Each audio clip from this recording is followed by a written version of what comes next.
নমস্কার বন্ধুরা, আর গরম খাবার চ্যানেলে আপনাদের সবাইকে স্বাগত জানাই। বন্ধুরা, আজকে খুব সহজ একটা রেসিপি আপনাদের সঙ্গে শেয়ার করছি। সজনে পাতা দিয়ে ভর্তা করব। আর সজনে পাতার গুণাগুণ কিন্তু আমরা সকলেই কম বেশি জানি। সজনে পাতা কিন্তু শরীরের জন্য খুবই উপকার। তো আজকে এই উপকারী জিনিসটা দিয়ে খুব সুন্দরভাবে আজকে ভর্তা তৈরি করে দেখাবো। তো কিছু সজনা গাছ থেকে সজনা পাতা আমি পেরে তুলে নিলাম। এবার সজনা পাতাগুলিকে ছাড়িয়ে নেব। চ্যানেলে যদি নতুন বন্ধু হয়ে থাকেন, আমার চ্যানেলটিকে সাবস্ক্রাইব করে দিয়ে চ্যানেলের পাশে থাকার অনুরোধ রইল। এবার আমি সজনে পাতা ছাড়িয়ে নিচ্ছি। আর সজনে পাতা চেক করে নেবেন পোকামাকড় আছে কি না। এবার সজনা পাতাগুলিকে এইভাবে কিন্তু একটু টান দিলেই ছেড়ে যাবে।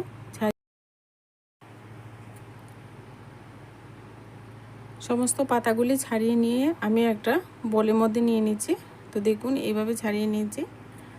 এবার একটা বলের মধ্যে নিয়ে নিচ্ছি।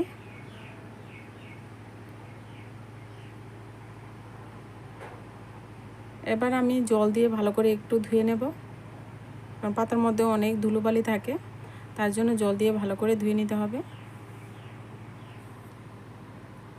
জল দিয়ে ভালো করে ধুয়ে নেওয়া হয়ে গেলে একটা ঝাঁঝরিতে আমি রেখে দেব, ভালো করে জলটা ঝরিয়ে নেব।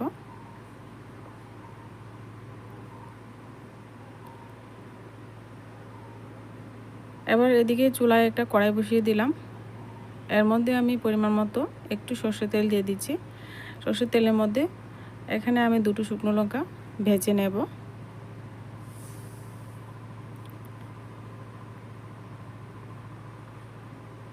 শুকনো লঙ্কাটা ভাজা হয়ে গেছে, এবার আমি তুলে নেব তেল ঝরিয়ে। এবার ওই তেলের মধ্যে আমি এখানে রসুন, গোটা রসুন, আস্তে আস্তে রসুনের কোয়া ভেজে নেব। সাথে আমি পেঁয়াজ দিয়ে দেব, আর সাথে 2-3টা কাঁচা লঙ্কাও দিয়ে দেব। ঝালটা আপনাদের পরিমাণ মতো দেবেন। এবার ওই মশলাগুলি নেড়ে চেড়ে সুন্দর গন্ধ আসা পর্যন্ত বাদামি বর্ণ করে ভেজে নেব।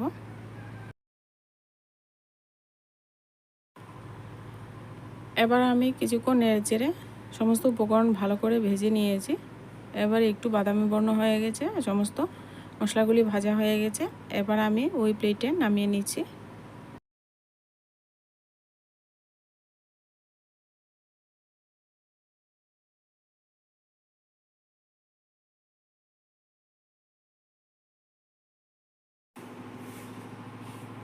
এবার আমি ওই তেলের মধ্যে সজনে পাতাগুলি দিয়ে দেব। সজনে পাতাগুলি দিয়ে, যদি সজনে পাতাগুলি আপনাদের শুকনো টাইপের হয় তাহলে অল্প পরিমাণে একটু জল দিয়ে দিতে পারেন। আর আমি সজনে পাতাগুলিকে একটু ঢেকে ঢেকে সিদ্ধ করে নেব। আপনারা চাইলে এখানে কিন্তু জল দিতে পারেন, অল্প পরিমাণে একটু জল দিয়ে তারপর ঢাকনা চাপা দিয়ে নেড়ে চেড়ে পাতাটা যতক্ষণ না পর্যন্ত ভালোভাবে সেদ্ধ হয়ে যাচ্ছে সেদ্ধ করে নিতে হবে। অল্প পরিমাণে লবণ দিয়ে ভালো করে মিশিয়ে দিলাম নেড়ে চেড়ে। এবার একটা ঢাকনা দিয়ে ঢেকে ঢাকনা চাপা দিয়ে একটু পরপর নাড়াচাড়া করব। একটু ঢাকনাটা উঠিয়ে দেখে নেব, আবারও নাড়াচাড়া করে দিয়ে আবারও ঢেকে দেব। এইভাবে করে পাতাটাকে ভালো করে সিদ্ধ করে নেব। আপনারা চাইলে কিন্তু এখানে অল্প পরিমাণে একটু জল দিতে পারেন। আমি কিন্তু অল্প পরিমাণে একটু জল ছিটা দিয়ে দিয়েছি। আবারও ঢেকে দিচ্ছি।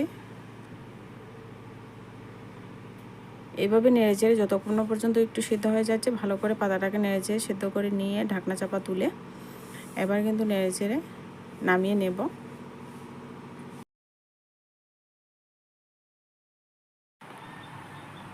এবার পাতাগুলি একটা পাত্রে তুলে নিয়ে পাতাগুলি ভালো করে ঠান্ডা করে নেব।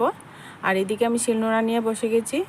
প্রথমে আমি মরিচ, শুকনো লঙ্কা, কাঁচা লঙ্কা, পেঁয়াজ আর রসুনটা বেটে নিচ্ছি, একদম মিহি করে বেটে নেব।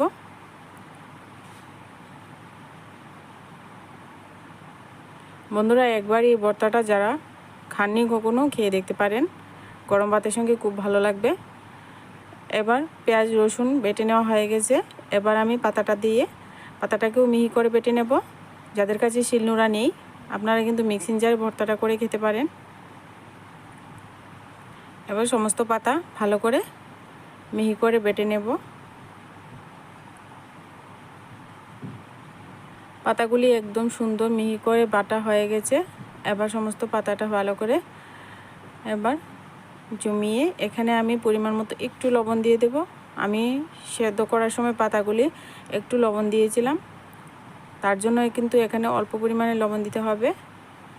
এবার লবণটা ভালো করে মেখে নিয়ে আমার এখানে ভর্তা সম্পূর্ণ রেডি হয়ে গেছে। এই সজনে পাতা ভর্তা রেসিপিটা যদি ভালো লাগে ভিডিওতে লাইক করবেন, কমেন্ট করবেন। বন্ধুরা চ্যানেলটি বন্ধুরা সাবস্ক্রাইব করতে ভুলবে না। আজকে ভিডিওটা এ পর্যন্তই, দেখা হচ্ছে নেক্সট ভিডিওতে। ততক্ষণে ভালো থাকবেন, সুস্থ থাকবেন।